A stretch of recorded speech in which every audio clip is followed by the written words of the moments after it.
sur les notions mathématiques. Les notions mathématiques ont un caractère de permanence qui fait penser quelquefois que les mathématiques sont immuables. Vous voyez, les nombres premiers qui sont utilisés en cryptologie, ce sont les nombres premiers d'Euclide. Il y a une valeur permanente pour certains concepts élaborés depuis la plus haute antiquité.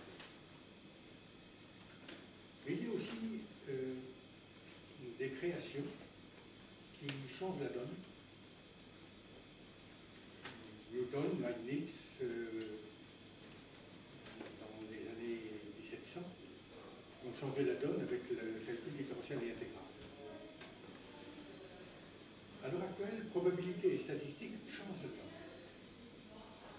Et le mouvement brownien, c'est, dans sa partie objet mathématique, une pure création du XXe siècle. Les noms que j'ai indiqués ici, Brown, Einstein, Wiener, Lévy, c'est une chaîne qui correspond à l'une des histoires du mouvement brownien. Langevin, je m'y attarderai un petit peu, et ça n'est pas seulement parce que nous sommes ici à l'école de physique et chimie, mais parmi les œuvres de Paul Langevin, on sous-estime souvent une simple note au compte-rendu qui a eu une influence très considérable. Et puis Bachelier, c'est les mathématiques financières. Et je terminerai l'exposé par quelques mots sur les mathématiques financières. Quelle est la raison de ma présence ici et de mon intérêt pour le mouvement brownien? J'ai collaboré de façon un peu latérale à la théorie du mouvement brownien. Mais j'ai été un amateur du mouvement brownien et je le reste depuis une bonne soixantaine d'années. Lorsque j'ai pris mon premier poste d'enseignement à Montpellier en 1954, j'ai lu ce que je pouvais acheter et il venait de paraître un numéro du Mémorial des sciences mathématiques de Paul Lévy qui s'appelait simplement Le mouvement brownien. Je pense que très peu de mathématiciens l'ont lu à cette époque. Et moi, je l'ai lu avec passion. Ce n'est pas du tout rédigé à la manière des mathématiques de l'époque. Il n'y a pas de démonstration, bien sûr. Mais le mouvement brownien est raconté. Je pouvais le suivre à la trace. Je pouvais essayer de développer mon intuition sur le mouvement brownien. Et c'est effectivement une mine d'intuition. Et puis, j'ai un souvenir d'intervention sur le mouvement brownien qui était une provocation. C'était en 1973, à Boston, une réunion de mathématiciens intéressés à l'histoire des mathématiques. Parmi les Français, il y avait Jean Dieudonné, et j'avais pris comme sujet le mouvement brownien, un objet central en mathématiques. À l'heure actuelle, ce serait tout simplement une banalité. Mais au moment où je le disais, en 1973, c'était une provocation. Il n'y avait pas un mathématicien sur 10, et certainement moins dans l'assemblée où j'étais, qui était susceptible de donner une définition du mouvement brownien.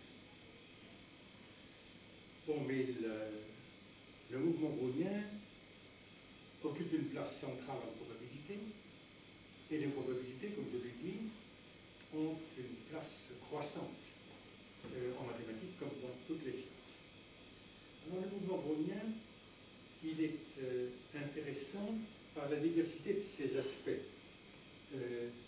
Ici, c'est à la main. Quelques façons de se représenter le mouvement brownien, j'y reviendrai plus tard. Et puis, j'ai indiqué là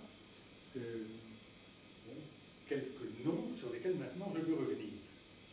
Parce que l'histoire du mouvement brownien est déjà l'histoire et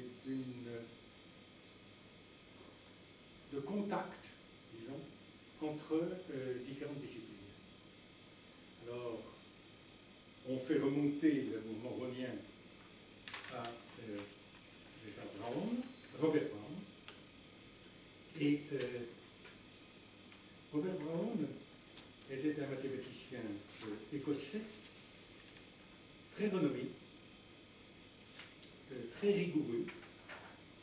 Il n'a pas été le premier à observer le mouvement brownien. Le mouvement désordonné de particules en suspension dans un liquide, ça va déjà attirer l'attention. Mais il a été le premier à faire une étude systématique et rigoureuse. Et vous voyez le titre, vous arriverez difficilement à lire, mais enfin, c'est un bref rapport d'observation microscopique fait dans les mois de juillet et août 1827 sur les particules contenues dans le pollen des plantes et sur l'existence générale de molécules actives dans les corps organiques et inorganiques. Active, ça veut dire simplement doué de mouvement. Et ce qui est le plus intéressant dans ce texte, c'est le dernier mot, inorganique. Parce que l'hypothèse sous-jacente, à cette époque, où on avait observé le mouvement des particules contenues dans le pollen, c'était que c'était une action vitale. Et le rôle de Brown a été de montrer que ça n'est pas une action vitale. Il a utilisé des particules de suie, des particules de différentes roches, il a fait des observations en fonction de différents paramètres, et il est clair, d'après ces observations, que c'était un phénomène physique nouveau, mais pas un phénomène du ressort des sciences de la vie. Donc le rôle de Brown a été d'extraire le mouvement brownien du domaine de la biologie pour le confier à la physique.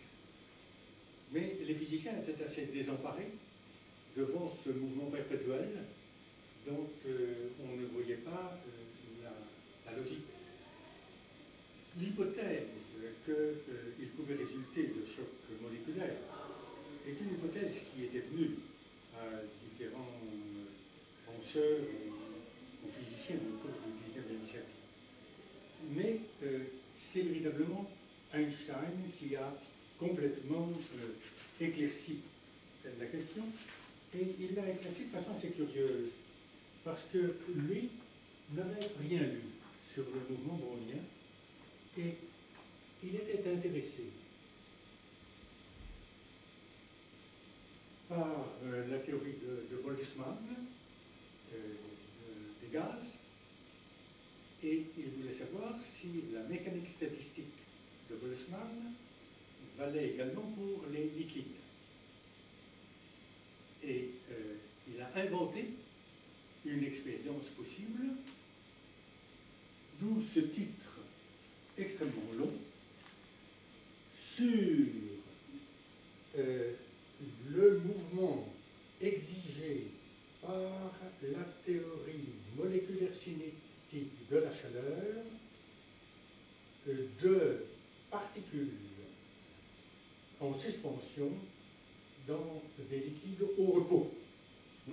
C'est ça le titre. Un titre interminable à l'allemande à cette époque, mais qui dit bien ce qu'il veut dire. C'est un test qu'il propose pour savoir si la théorie de Boltzmann vaut pour les liquides. Et la fin de son article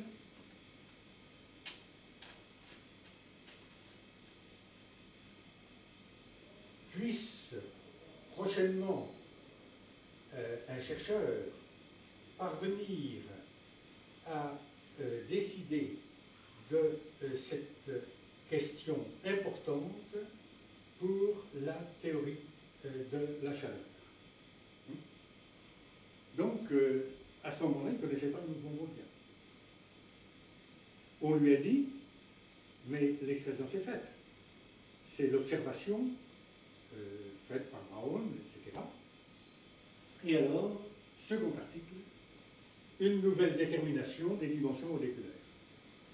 Puisque l'observation a été faite, c'est praticable, donc on peut mesurer effectivement l'effet des chocs moléculaires sur des particules.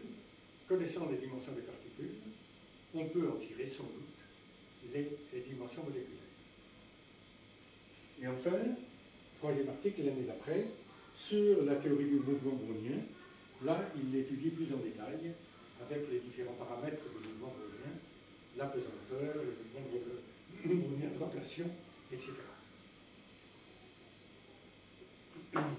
Il n'empêche que l'article fondamental, c'est le premier, et on peut considérer que c'est l'article fondamental d'Einstein sur le mouvement brownien, quoique il ait ignoré le mouvement brownien.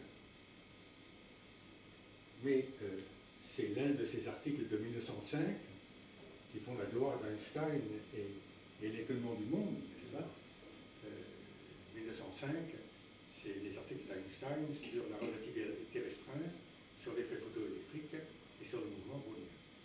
Je veux vous convaincre que ce qu'il a dit, fait sur le mouvement brownien, ça a eu un impact aussi considérable que ce qu'il a fait sur la relativité restreinte et sur l'effet photoélectrique. À la suite de la théorie d'Einstein, Jean Perrin, en France, a appliqué immédiatement cette idée qu'il y avait une nouvelle détermination possible des dimensions moléculaires à partir de l'observation du mouvement brownien. Et là, il y a un grand classique, donc il ne faut pas résumer, bon, il faut le lire, hein. C'est le livre de Jean Perrin, Les atomes, de 1912, et j'en extrais simplement une phrase, parce qu'elle est importante pour la suite, c'est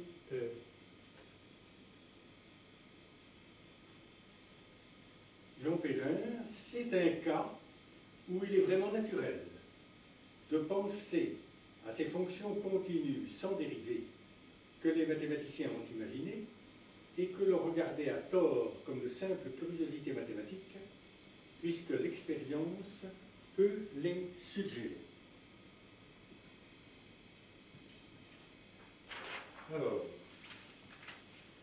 je reprends mon petit dessin bricolé d'origine.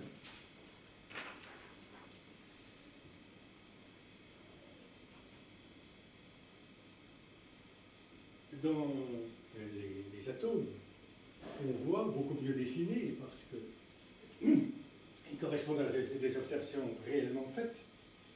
Le mouvement brownien blanc, sous la forme de dessins, comme ceci, et avec des indications des temps. Et on voit qu'il n'y a pas de vitesse accessible. Il n'y a pas de tangente accessible. Si c'est représentable par une fonction, c'est une fonction sans dérivée. C'est ça l'intuition de Jean Perrin. Et d'ailleurs, les formules d'Einstein, que je vais vous donner dans un instant, montrent qu'effectivement, il ne faut pas s'attendre à avoir des dérivés, il faut s'attendre à mesurer d'autres façons. Alors, Norbert Wiener, mathématicien, bon, il a fait des travaux éminents dans beaucoup de domaines, mais il a fait la première construction mathématique du mouvement brownien. J'expliquerai tout à l'heure la différence entre l'approche d'Einstein et l'approche de Wiener, même si les équations se ressemblent ou pratiquement sont les mêmes. Pour Norbert Wiener, c'est une construction qui était difficile à l'époque, qui serait facile aujourd'hui. Je voudrais essayer de vous en donner une idée. Mais pourquoi est-ce que je rattache Norbert Wiener à Jean Perrin? C'est parce que le propos de Norbert Wiener a été de donner un modèle mathématique du mouvement brownien qui rend compte des intuitions de Jean Perrin, et en particulier du fait que la trajectoire du mouvement brownien n'avait pas de tangente, que c'était effectivement une de ces fonctions continues sans dérivée, comme les mathématiciens en avaient construit à la main, et qui, somme toute, s'imposait par l'observation d'un phénomène naturel. Paul Lévy, son grand ouvrage sur le mouvement brownien date de 1948, mais il avait pas mal travaillé sur le mouvement brownien auparavant, et il a continué à penser au mouvement brownien toute sa vie, de sorte que toute la théorie actuelle du mouvement brownien remonte réellement à Paul Lévy. La construction de l'objet mathématique, c'est Wiener. L'exploration de l'objet mathématique, c'est Paul Lévy. Alors, je ne pourrais pas rendre compte de la richesse de l'œuvre de Paul Lévy, mais il faut simplement la mentionner. Et peut-être à ce stade, je peux essayer de vous dire quelles sont les équations, précisément, et leur interprétation. Équation d'Einstein et équation de Wiener. Et là, j'expliquerai les choses avec les mains, à moins que vous préfériez que j'utilise le tableau, parce que je peux aussi utiliser le tableau, les mathématiciens aiment bien ça. Et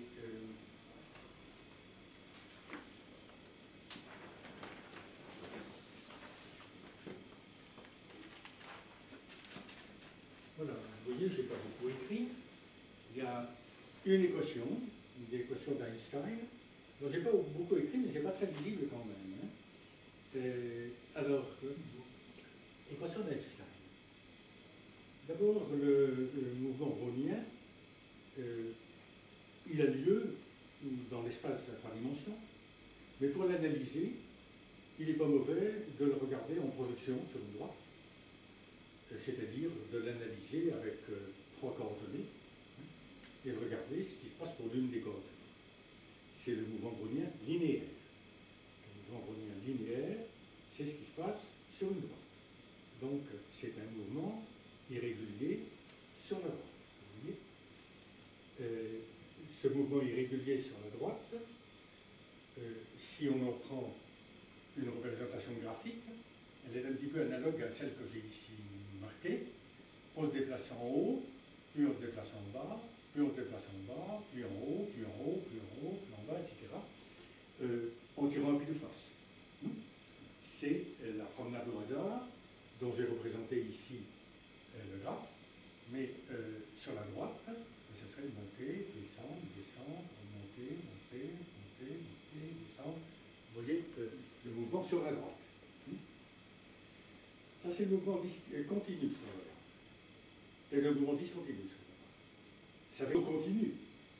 Eh bien, c'est le mouvement brownien. Et ici, j'ai représenté vaguement le graphe du mouvement brownien, qui s'obtient par un passage à la limite assez subtil, d'ailleurs, à partir de graphes de promenade au hasard comme ça. Bon, ça c'est pour indiquer ce que c'est que x. X, c'est la position de la particule sur la droite, et delta x, eh bien, c'est la déviation, c'est la différence entre les positions de la particule au temps t et au temps t plus tau. Tau, c'est l'intervalle de temps, ici.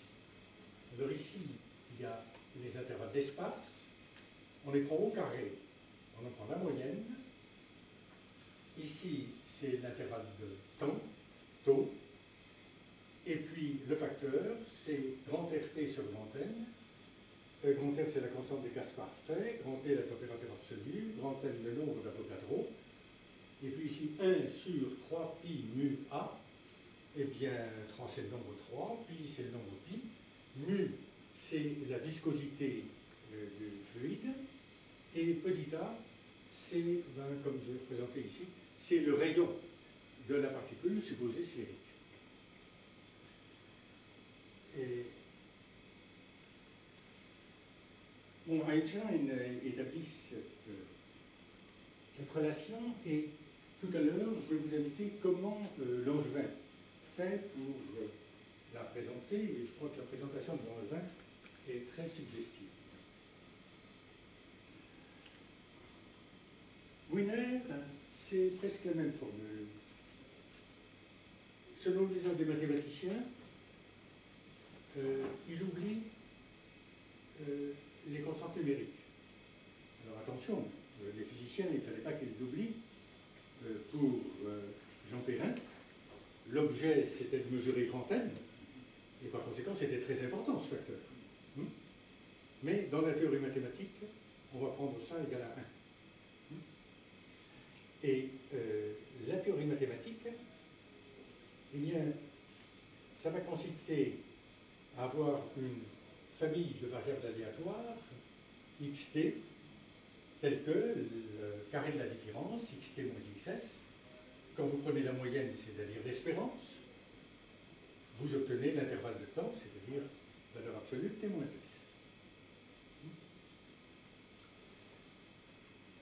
Dans la théorie d'Einstein, comme dans celle de Wiener, il s'avère que les déplacements sont des variables gaussiennes.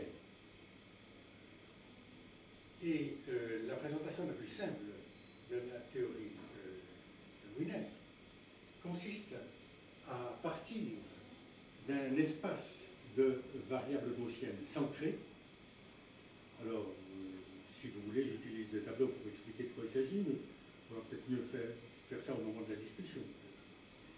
Et donc, prenez cet espace de Hilbert comme un espace de dimension infinie où les vecteurs unitaires des coordonnées sont des variables gaussiennes normalisées indépendantes.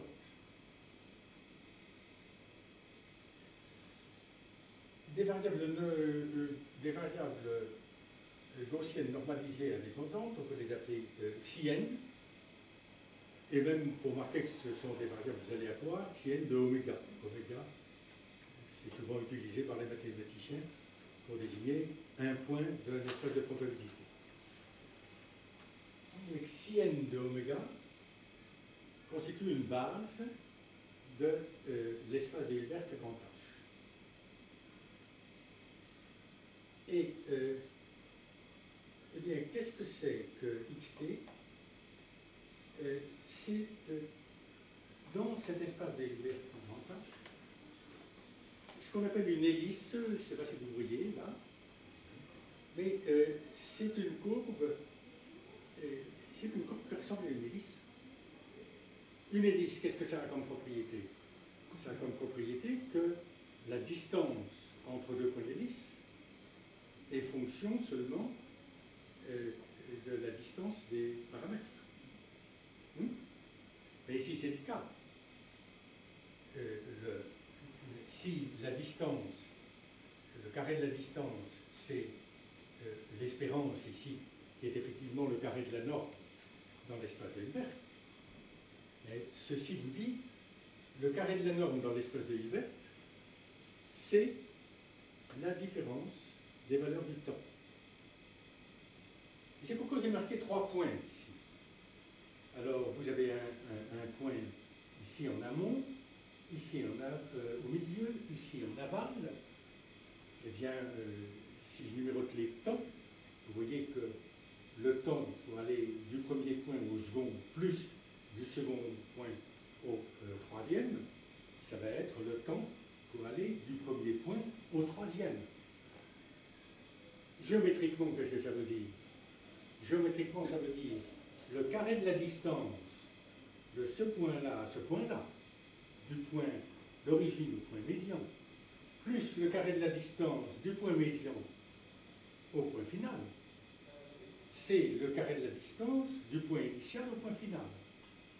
Qu'est-ce que ça veut dire, ça? Ça veut dire que c'est un triangle rectangle. C'est la réciproque du théorème de Pythagore.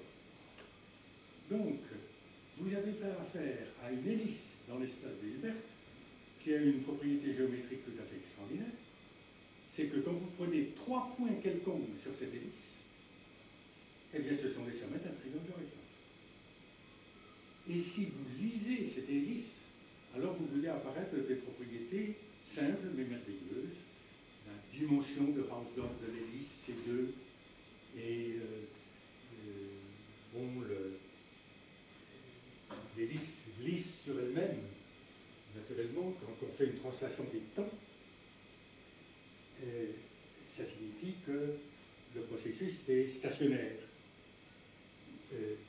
Si vous partez du point médian ici, vous voyez que les accroissements dans le futur vont être orthogonaux au passé. Cette propriété d'orthogonalité dans un espace de Hilbert-gaussien, ça signifie une indépendance. Ça signifie le futur est indépendant du passé. Donc vous lisez beaucoup de choses sur cette figure, et vous lisez en particulier les 2 propriétés fondamentales du mouvement brownien qui s'étendent à d'autres processus. D'une part, c'est un processus stationnaire. Alors, toutes les hélices vont représenter des processus gaussiens stationnaires. Et par exemple, les processus gaussiens, ce qu'on appelle les browniens fractionnaires, eh bien, ce sont des hélices, mais où valeur absolue de T-S sera remplacée par valeur absolue de T-S et une certaine puissance. Et puis d'autre part, c'est un processus d'accroissement indépendant. Et là, Paul Lévy a fait une étude systématique des processus à accroissement indépendant. Le mouvement brownien occupe une place spéciale parce qu'il est continu. Mais les processus de Lévy hors du mouvement brownien sont des processus discontinus et extrêmement intéressants. On les appelle en anglais les Lévy flights.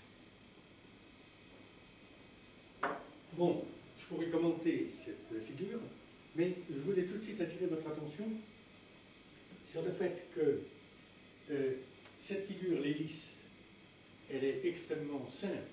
On peut la voir dans la tête, très simple. Mais quand on passe aux réalisations, alors les réalisations sont assez compliquées à décrire. Un processus, ça peut être xt à ce moment-là, c'est une famille de variables aléatoires. Mais la réalisation d'un processus, c'est x de t et de oméga. Donc, quand vous fixez t, c'est une fonction de oméga, c'est-à-dire une variable aléatoire. Mais quand vous fixez t, quand vous fixez oméga, là c'est une fonction de t qui est une fonction aléatoire ayant beaucoup d'irrégularités.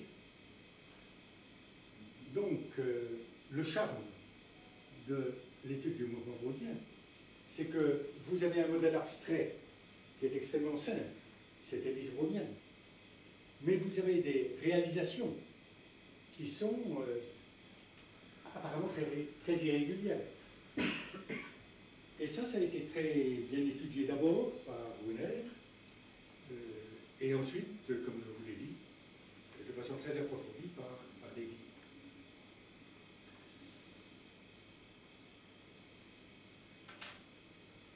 Bon, je voudrais, même si je suis forcé de squeezer un petit peu ce que je voudrais vous dire, je voudrais vous parler de la présentation du mouvement brownien par Langevin. En même temps qu'Einstein,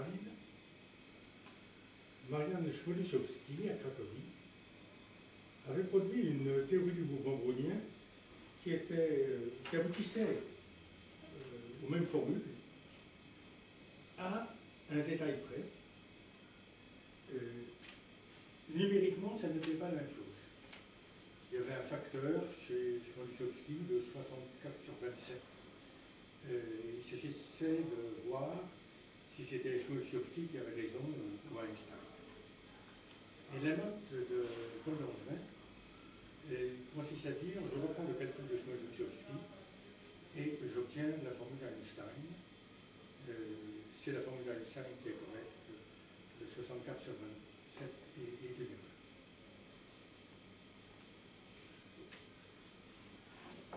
Et puis, dans cette note, en petit caractère, Paul Lévy dit, mais voilà comment on peut présenter la théorie. Alors, la théorie se présente de façon paradoxale. Il part de la vitesse d'une particule. Mais je vous ai dit que dans le modèle de Wiener, il n'y a pas de vitesse. Donc ça fait rien. On va revenir, on va discuter la chose tout à l'heure. Il part de la vitesse d'une particule. Et puis, de la relation fondamentale de la mécanique statistique, l'énergie de la particule, c'est 1,5 de RT sur grand R. Alors il écrit une équation. Mais d'abord, il écrit l'équation de la particule en suspension dans le liquide. Il n'y a pas de grand X ici. Prenez grand X égale 0, ça c'est l'équation du mouvement de la vitesse d'une particule en suspension dans un liquide. Vous avez petit a, le rayon de la particule, mu, la viscosité, etc. Et puis il dit, mais si j'applique cette équation, alors elle est facile à résoudre, et le mouvement va s'amortir instantanément. Or, j'observe que le mouvement ne s'amortit pas. C'est donc qu'il y a une force qui impose le maintien du mouvement. Cette force, je fais l'hypothèse qu'elle a la même probabilité d'agir à droite et d'agir à gauche. Le grand X qu'il introduit ici est aléatoire et a pour seule propriété d'être symétrique.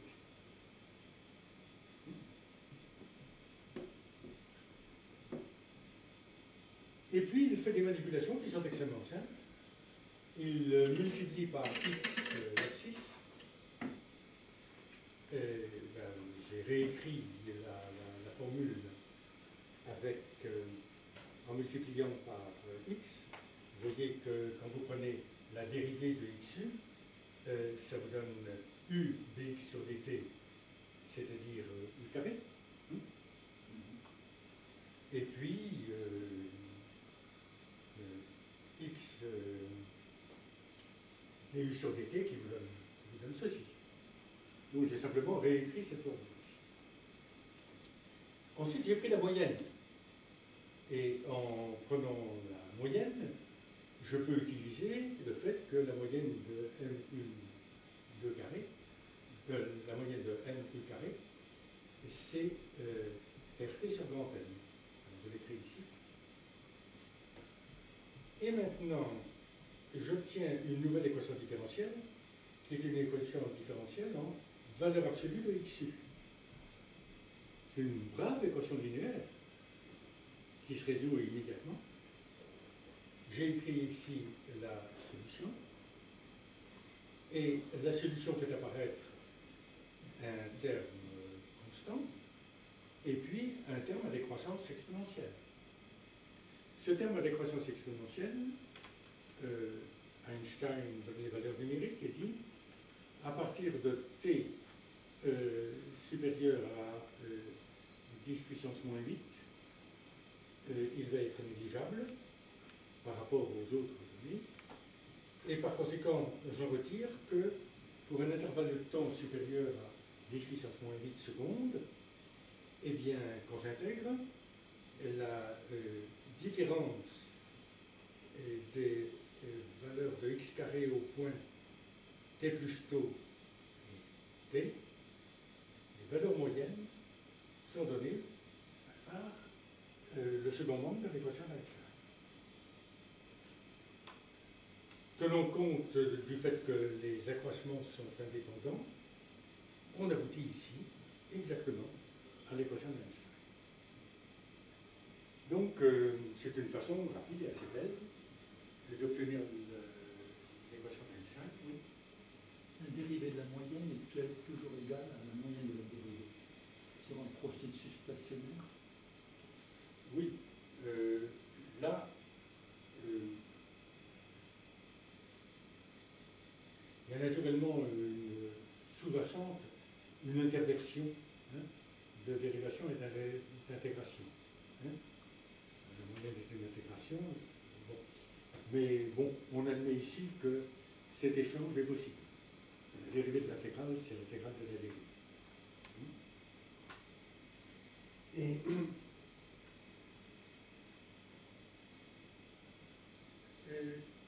cet apport de Paul-Langevin n'a pas été apprécié en son temps comme il le devait, mais il a été apprécié à partir de 1942, quand s'est développée la théorie des équations différentielles stochastiques. Il est apparu que l'équation de Langevin, c'était la première équation différentielle stochastique. Et Double lui a donné un sens mathématique parfaitement clair, en prenant pour grand X, la force aléatoire, la dérivée du mouvement brownien de Wiener. La dérivée du mouvement brownien de Wiener, ça n'est plus une fonction, mais ça peut s'interpréter, si vous voulez, comme une distribution de Schwarz aléatoire. Et elle a bien la propriété de symétrie, voulue ici. Et l'avantage, c'est qu'à ce moment-là, tout est explicite. On aboutit à des formules complètes. Alors, je ne sais pas si j'ai écrit les formules complètes, je ne crois pas.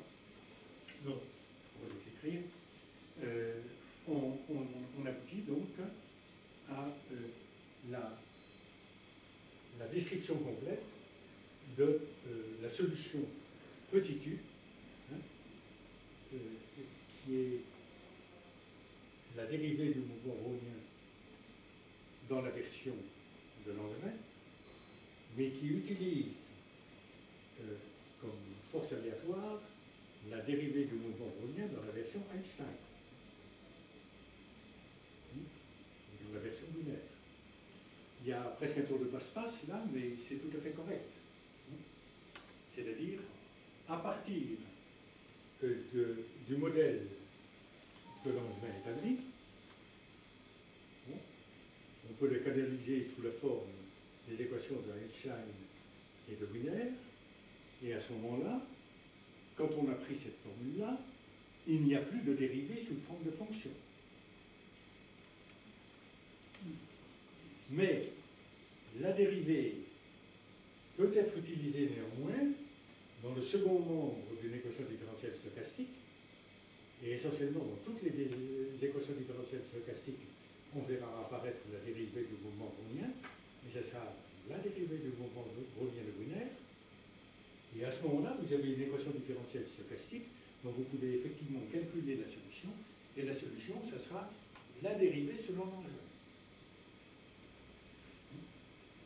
Et il se trouve que la dérivée selon Langevin porte un nom. C'est le processus de Holstein-Uhlenbeck. Et il se trouve qu'il y a une relation très simple entre le mouvement brownien de Wiener et le processus de Holstein-Uhlenbeck, qui représente effectivement la dérivée du mouvement brownien. Alors on pourra reprendre cette histoire-là, si vous voulez, dans la discussion, parce que ça prouve que l'idéalisation du mouvement brownien que proposait Wiener, ça n'est qu'une des idéalisations possibles. Et d'ailleurs, Wiener n'a jamais parlé de sa fonction comme du mouvement brownien. C'est Paul Lévy qui l'a appelé le mouvement brownien. Wiener l'appelait de fundamental random function. Et alors ça, c'est un vocable incontestable. C'est le fundamental random function. Bon, j'ai passé finalement beaucoup de temps sur l'histoire jusqu'à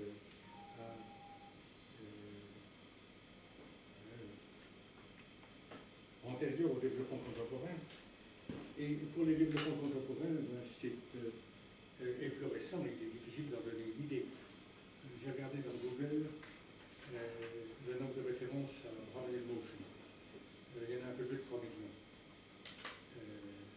Cependant, j'ai sélectionné deux sujets qui me paraissent des sujets très intéressants. C'est le sujet des SLE et le sujet des mathématiques financières. Les SLE, c'est Stochastic Loebner Evolution, ou bien Schramm Loebner Evolution. Schramm a été le mathématicien qui, l'idée d'exploiter la théorie de Loebner et bon, j'ai mis ici quelques noms. Odell Schramm 2000, il est mort il y a quelques années. Et les travaux de Lauler, Schramm et Werner, qui ont abouti à la médaille Fields de Werner 2006, et également la médaille Fields de Smirnov en 2010. Alors il faut dire quelque chose. Il n'y avait pas eu de médaille Fields donnée à des probabilistes. La médaille Fields, c'est le prix Nobel des mathématiciens, attribuée à des moins de 40 ans. Eh bien, les probabilités avaient été ignorées par l'Union mathématique internationale jusqu'en 2006. Et il est remarquable que ce soit un Français, Werner, qui a eu la première reconnaissance, n'est-ce pas, des probabilités comme partie vraiment intégrante des mathématiques. C'est un petit peu tard de la part de l'Union mathématique internationale, mais il faut dire que l'attribution est quand même brillante. Werner a fait une œuvre en collaboration, une œuvre personnelle tout à fait extraordinaire. Smirnov a éclairci ensuite des problèmes très difficiles concernant la percolation. Alors, en introduction, Paul Lévy et l'invariance conforme. Paul Lévy a fait une observation assez tardivement, mais il se trouve qu'elle est fondamentale. Ici, vous avez une représentation du mouvement brownien plan. Le mouvement brownien plan, c'est le mouvement, donc, si vous voulez, de Livrone, au hasard. Pour Livrone, toutes les directions se valent à chaque moment. Il ignore tout le passé, tout se beau. Maintenant, faites subir à Livrone une représentation conforme. Et maintenant, la représentation conforme, toutes les directions continuent à se valoir. La représentation conforme transforme un petit cercle de direction en un autre cercle de direction. Il n'y a pas de déformation en ellipse. Alors ça veut dire que Livrone conforme, c'est encore Livrone.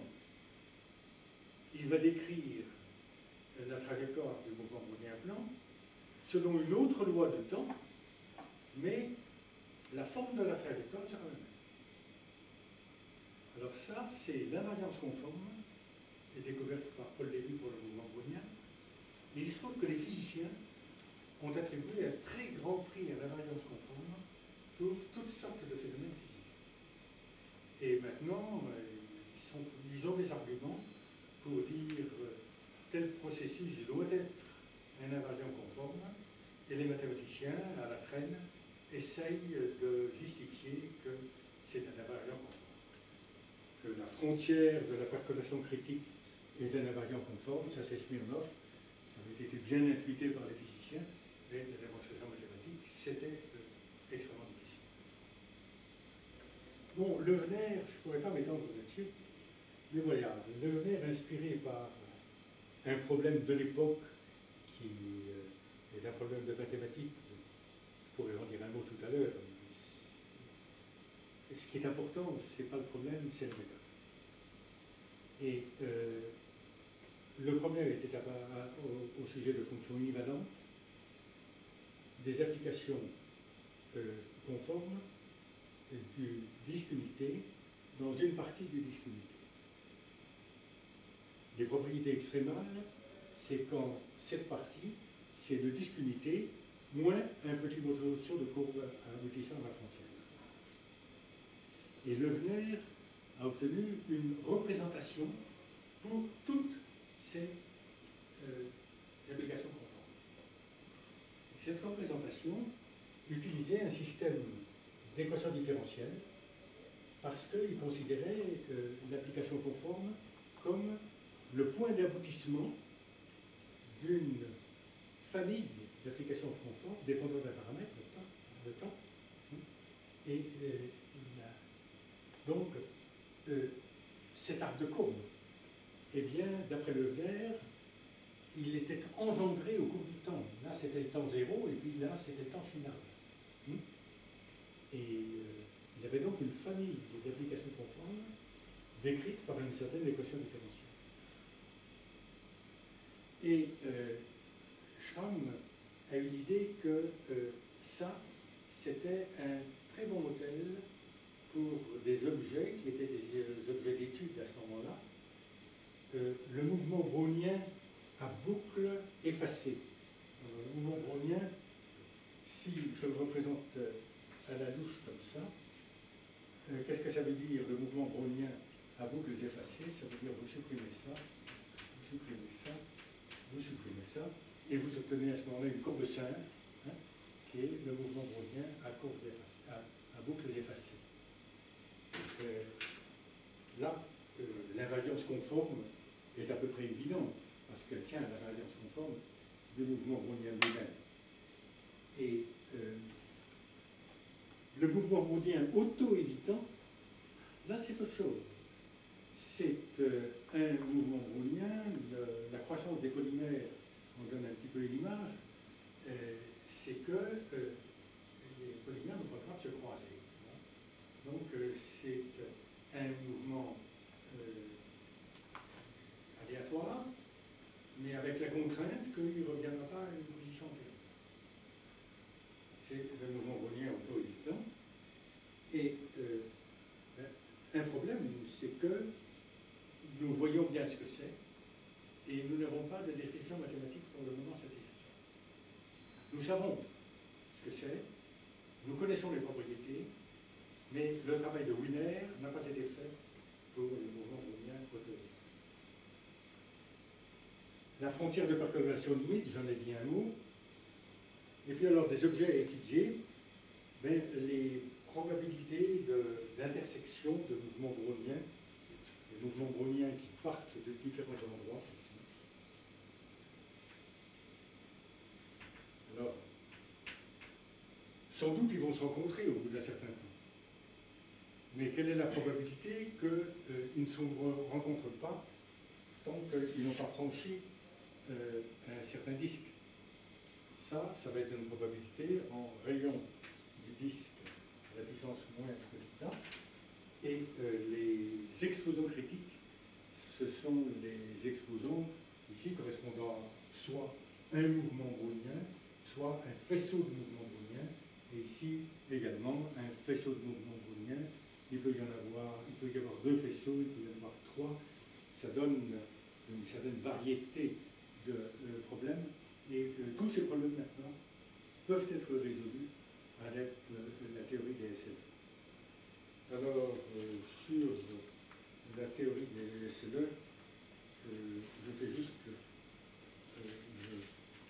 un commentaire rapide sur la fiche que j'ai préparée. Ce qui est important, c'est qu'il dépend d'un paramètre. Alors, dans la théorie de Loeffler, il y a une fonction d'une variable réelle qui s'appelle k de t ici.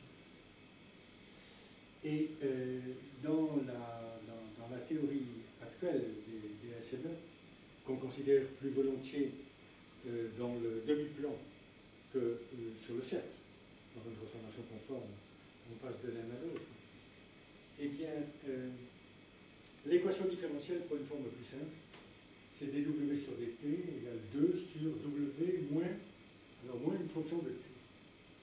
La fonction de t remplace le k de t qui est ici. Et cette fonction de t, bon, l'idée de Schramm, ça a été de prendre le mouvement brownien, B, alors pas forcément B de t, mais B de kt, Et il se trouve que suivant les valeurs de K, on obtient des propriétés tout à fait différentes. Et ça s'appelle les SLEK.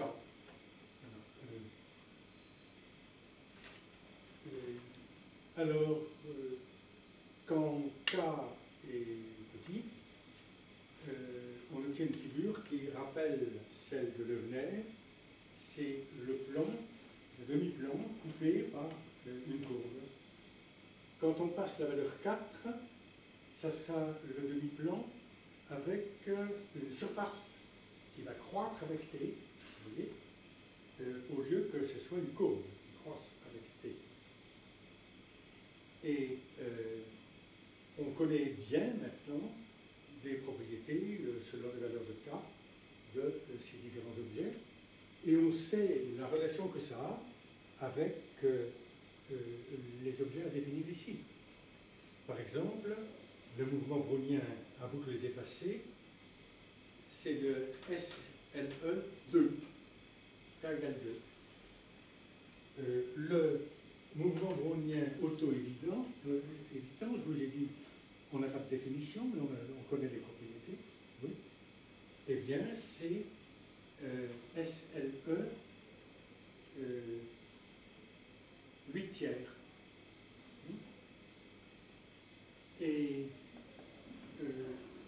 la frontière, le mouvement, si vous prenez le mouvement brownien plan et que vous en preniez, vous preniez de plus petits ensembles connexes qui se contiennent, c'est-à-dire vous videz les trous, il y a bien de trous ce mouvement. Alors vous videz les trous, vous obtenez une certaine surface.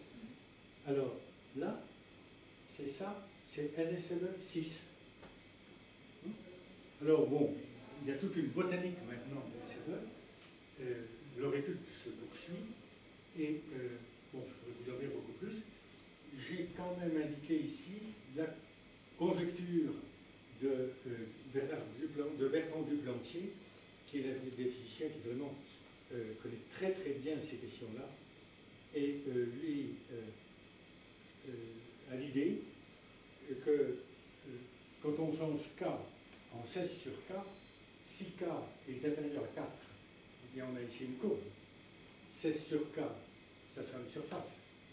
Eh bien la frontière de cette surface aura la même loi que la courbe.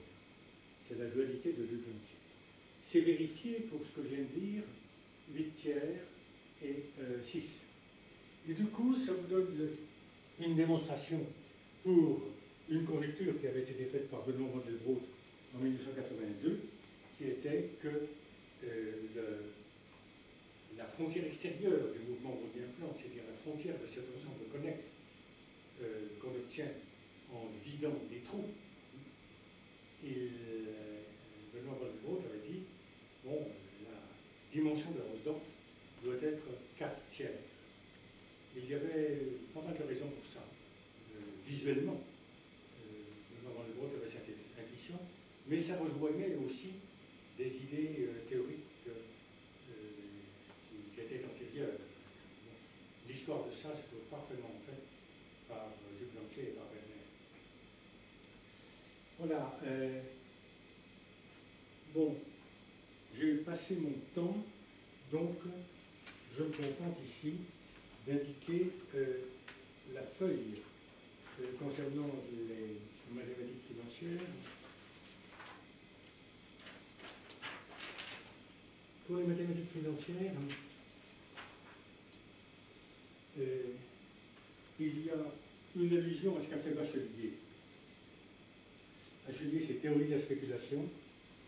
Il a mis en évidence la façon dont évolue la probabilité que un niveau de la bourse se trouve à un instant T. Alors,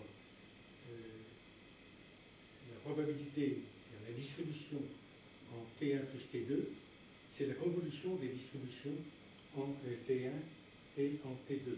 Il n'utilisait pas le terme de convolution qui n'existait pas à l'époque. Il donne comme exemple l'équation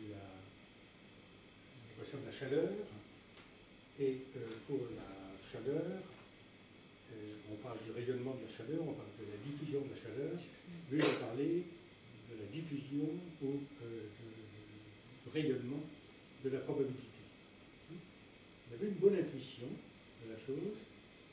Le modèle, cependant, qu'on a maintenant pour les cours de la bourse, ce n'est pas exactement le mouvement brownien parce que le mouvement brownien prend des valeurs positives et négatives. Alors, Paul Lévy de considérer localement, au Moyen Âge, une certaine valeur. Mais si on veut le considérer globalement, il faut prendre l'exponentielle. Et en réalité, la théorie actuelle, c'est la théorie d'une équation différentielle stochastique. Vous voyez, ça ressemble tout à fait à l'équation de Brownien. Mais vous avez ici le mouvement brownien. Et les facteurs qui interviennent, c'est R, c'est le taux d'intérêt, et c'est sigma, la volatilité. Le modèle de Black et Scholes, qui date de 1973, c'est un modèle assez simple où on suppose le taux d'intérêt et la volatilité constants. On obtient à ce moment-là l'équation, la valeur des prix au cours du temps, et puis on obtient de bonnes estimations pour l'évolution du prix de l'option en fonction de l'échéance et du niveau fixé à l'échéance, qu'on appelle le prix d'exercice. Bon, ce sur quoi j'attire simplement votre attention, c'est que les travaux actuels concernent cette équation toujours, mais avec des taux d'intérêt variables et surtout la volatilité variable. Et on a très peu de prise sur la volatilité, donc il y a des modèles de volatilité qui sont des modèles avec de nouvelles équations différentielles stochastiques. Et il y a aussi une étude de la volatilité induite par l'observation du prix de l'option. Si on voit comment évolue le prix de l'option, on peut voir comment évolue la volatilité. Alors, il y a des travaux de mathématiciens là-dessus.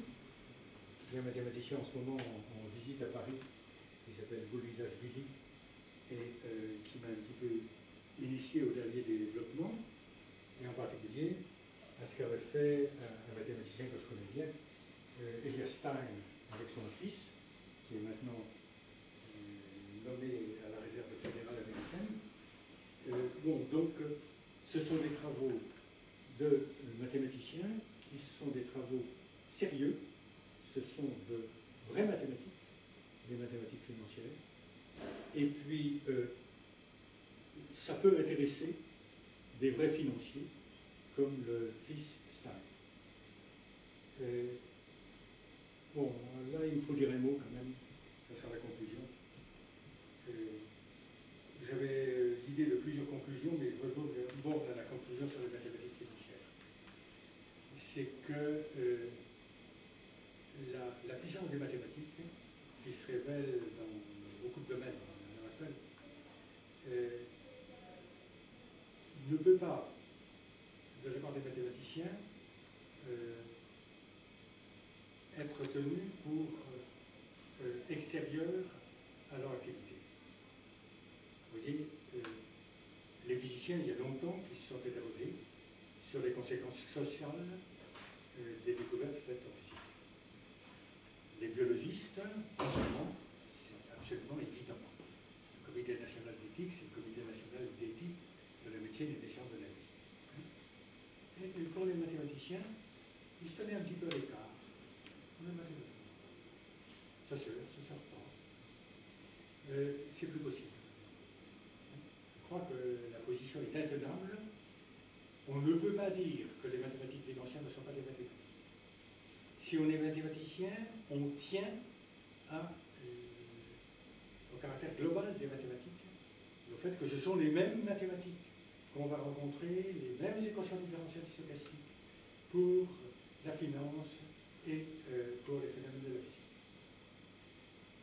Et c'est irresponsable de la part des mathématiciens, et ça n'empêche que c'est l'attitude majoritaire, de dire nous n'avons rien à faire des applications à la finance. Ainsi, les mathématiques financières ont des applications à la finance. Ce sont non plus les mathématiques financières, mais la finance mathématique, et on ne peut pas s'en désintéresser. On ne peut s'en désintéresser d'autant moins que la faveur actuelle des mathématiques financières fait que dans les universités, ce qui se crée, ce sont des enseignements de mathématiques financières, qu'avec la loi sur la responsabilité des universités, s'il n'est pas modifié, ça veut dire que les universités créeront des chaires là où il y a des demandes, et pour le moment la demande, c'est la demande des banques, et de cela, comme universitaire, on ne peut pas non plus se dessaisir. Donc, comme scientifique et comme universitaire, il nous faut avoir l'œil sur ce genre de questions. J'avais annoncé que c'était une causerie et pas une vraie conférence. Ça a de la causerie, caractère un peu désorganisé et trop long. Alors, je m'excuse d'avoir pris de votre